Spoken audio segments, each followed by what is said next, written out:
রোজ রাতেই আমাদের রুটি হয়, আর সেখান থেকেই কিছুটা করে রুটি থেকে যায়। তো সকালে সেগুলো আমরা চা দিয়ে খেয়ে নিই। আজকের ভাবলাম এই বাসি রুটি দিয়ে অন্য কিছু একটা রেসিপি করা যায়, যেটা একটু হেলদিও হবে আর খেতেও খুব ভালো লাগবে। যেই ভাবা সেই কাজ। রুটিগুলোকে প্রথমেই পাতলা পাতলা করে কেটে নিয়েছি। এরপর নিয়ে নিলাম কিছু সবজি। আমি এখানে গাজর, বিনস আর ক্যাপসিকাম ইউজ করছি। তোমাদের যে যেটা খেতে ভালোবাসো সেটাই ইউজ করতে পারো। মূলত চাউমিনে যে সবজিগুলো ব্যবহার করা হয় এখানে সেগুলোই দিচ্ছি। এখানে গাজরটাকে আমি একটু লম্বা লম্বা করে কেটে নিলাম, তারপর বিন কড়াইগুলোও কেটে নিচ্ছি। আর জানো তো, এই রেসিপিটাকে অনেকে লেফট ওভার রুটি রেসিপিও বলে। আমরা বাঙালি আমাদের বাসি রুটি রেসিপিই বলে থাকি। বিন কড়াইগুলো আর গাজরগুলো হয়ে গিয়েছে কাটা। এরপরে আমি ক্যাপসিকামটাকে কেটে নেব। ক্যাপসিকামের ভিতরে দেখবে সাদা সাদা একটা অংশ থাকে, সেগুলো আমি ফেলে দিই। এরপরে ক্যাপসিকামটাকেও পাতলা পাতলা করে একটু লম্বা করে কেটে নিলাম। ক্যাপসিকামটা আমার কাটা হয়ে গিয়েছে। এবার নিয়ে নেব বড় সাইজের একটা পেঁয়াজ। পেঁয়াজটাকেও কিন্তু ওই একইভাবে পাতলা পাতলা করে কেটে নেব। তার আগে পেঁয়াজের ওপরে যে মুঠিটা থাকে ওটাকে একটু কেটে দেবে, দেখবে পেঁয়াজগুলো খুব তাড়াতাড়ি ছেড়ে যায়। এরপর আমার সবজি কাটা হয়ে গিয়েছে। কড়াই বসিয়ে কড়াইতে একটু তেল দিয়ে আর তাতে পেঁয়াজটা দিয়ে দেবো। হ্যাঁ, অবশ্যই কিন্তু এখানে সাদা তেল ইউজ করবে। সর্ষের তেল ইউজ করলে কিন্তু খুব বাজে একটা গন্ধ হবে।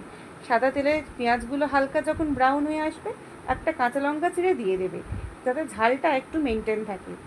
এরপরে পেঁয়াজ আর লঙ্কাটা যখন হালকা ভাজা হয়ে যাবে, তখন সবজিগুলোকে দিয়ে একটু নাড়িয়ে নেবে। আর এখানে জল দেওয়ার দরকার নেই, কারণ ক্যাপসিকাম গাজর থেকে যে পরিমাণ জল বার হবে সেটাতেই এটা সিদ্ধ হয়ে যাবে। আমি এখানে কিছুটা নুন দিয়ে দিলাম স্বাদ মতো, আর মিষ্টির জন্য একটা বাতাসা ব্যবহার করলাম। তোমরা চাইলে এখানে চিনি বা মধু যে কিছু ইউজ করতে পারো। এরপর নুন আর বাতাসাটা দিয়েও কিছুক্ষণ ভালো করে নেড়ে চেড়ে চাপা দিয়ে দিলাম। এরপর সবজিটা সিদ্ধ হয়ে গেলে ঢাকনাটা খুলে আরও কিছুক্ষণ নেড়ে দিলাম। সবজিটা যখন একদম ভাজা ভাজা হয়ে যাবে, তখনই তার মধ্যে গ্রেট করে রাখা পনিরটা দিয়ে দেবো। তোমরা চাইলে এখানে ডিম ভেজেও দিতে পারো, কিন্তু আমার কাছে পনির ছিল তাই আমি পনিরটাই দিলাম।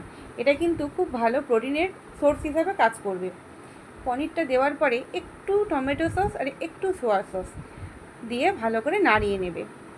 খুব বেশি পরিমাণে দেবে না, অল্প করেই দেবে। 1 চামচ কি হাফ চামচ এইরকমভাবে দিয়ে আরও সবজিটাকে নাড়িয়ে নিলাম। এই দেখো আমার সবজিটা এখানে প্রায় হয়ে গিয়েছে।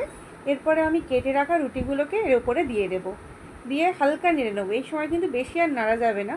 আর এর ওপর থেকে একটুখানি ম্যাগি মশলা সরিয়ে হালকা নেড়ে চেড়ে নামিয়ে নেবো। ম্যাগি মশলাটা দেওয়ার পরে বেশি কিন্তু নাড়বে না, তাহলে কিন্তু সেন্টটা উড়ে যাবে। তাই হালকা করে একটু ম্যাগি মশলা দিয়ে হালকা একটু নেড়ে চেড়ে নামিয়ে নিলাম। তারপরেই গরম গরম সসের সাথে পরিবেশন করো।